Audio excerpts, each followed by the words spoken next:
दुर्भाग्यपूर्ण है और ये मुझे तो लगता है ये पूरी लापरवाही प्रशासन की है। लेकिन मुझे आना पहले चाहिए था, लेकिन मेरे यहाँ भी एक कमी हो गई थी। मेरे बड़े भाई का स्वर्गवास हो गया था, इसलिए मैं उन दिनों नहीं आ पाया, नहीं तो पहले ही आ जाता। लेकिन जो यहाँ के मैंने वस्तु स्थिति को देखा है, आज वो एक बच्ची खुशी, उसका भी स्वर्गवास हो गया, उसकी बॉडी अभी आने वाली है राय में। और काफ़ी लोग, चश्मदीद तो कुछ ये कह रहे हैं 20-22 लोगों का स्वर्गवास हुआ, निधन हुआ इस दुर्घटना से। लेकिन ऑफिशियल जो अभी तक अनाउंस है वो तो 6 या 8 का है, लेकिन 10 लोगों की मृत्यु हुई है। उसमें कुछ मुरसान के हैं, कुछ नौझील के हैं, कुछ नौझील मुरसान के पास एक कोई गांव है उसके हैं, एक सुरीर का है जाटव वो है, कुछ चश्मदीद भी थे जो खरीदने आए थे सामान, उन लोगों की भी दुर्घटना में मृत्यु हुई है। लेकिन प्रशासन ने कोई एक क्षण भी किसी तरह का बस भजवाने का, मैंने डीएम साहब का उन दिनों में गबी में था तो डीएम साहब का एक बयान जरूर पड़ा था कि यहाँ नहीं इलाज हो पाया तो हम आगरा भेजेंगे कि दिल्ली भेजेंगे। भेजा भी, गए भी। अब उनका इलाज समुचित हुआ कि नहीं हुआ, न उनके कोई परिवार वालों से किसी ने कोई पूछने आया, न किसी ने आज तक ये पूछा कि कैसे ये हादसा हुआ। अभी तक इसकी जांच ही नहीं हुई कि हादसा हुआ कैसे। भाई यहाँ तो हर साल लगती हैं पटाखों की दुकानें, पहली बार तो लगी नहीं, हर साल लगती हैं।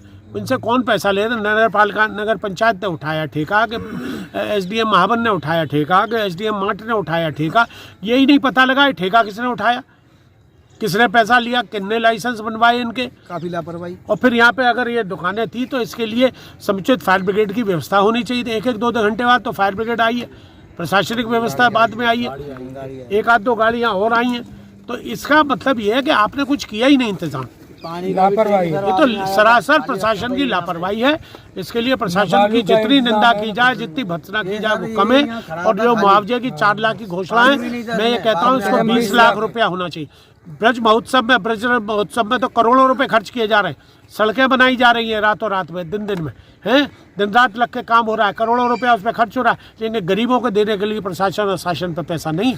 अच्छा ये क्या कहेंगे, जो प्रशासन जो है ब्रज उत्सव में मस्त है? और मस्त है साहब, बिल्कुल। मैं अभी वहीं से आया हूँ, अभी दौलीप्याऊ एक काम से गया था मैं, तो वहाँ देखा है तो सड़कें बनाई जा रही हैं, इतना ज़्यादा काम चल रहा है दिन रात जिसकी कोई हद नहीं। करोड़ों रुपया इस पर खर्च होगा।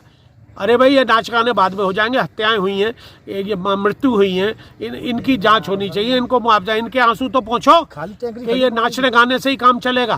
ब्रज महोत्सव तो हम तो ब्रज की रच में है, कण में ईश्वर का वास है यहाँ, तो यहाँ सब इनको करने की क्या जरूरत है।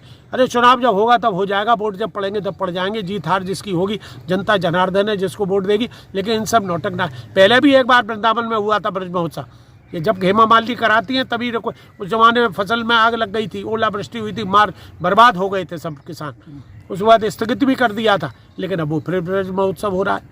अच्छा, मृतक एवं घायलों के परिजनों से आपकी बातचीत, क्या कह रहे हैं?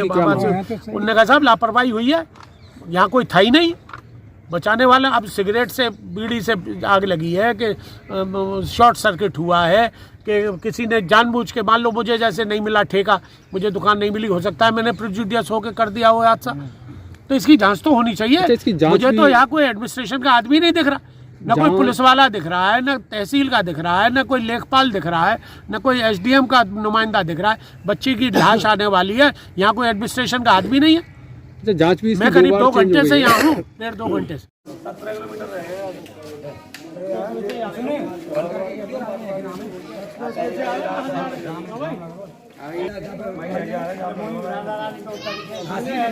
मुस्लिम बस्ती में होकर निकलवा ला उन्हें, वहाँ तो जाम लग रहा है। मैं खुद आया हूँ, 1 घंटे में आया हूँ, फाटक से उधर मुड़ जाने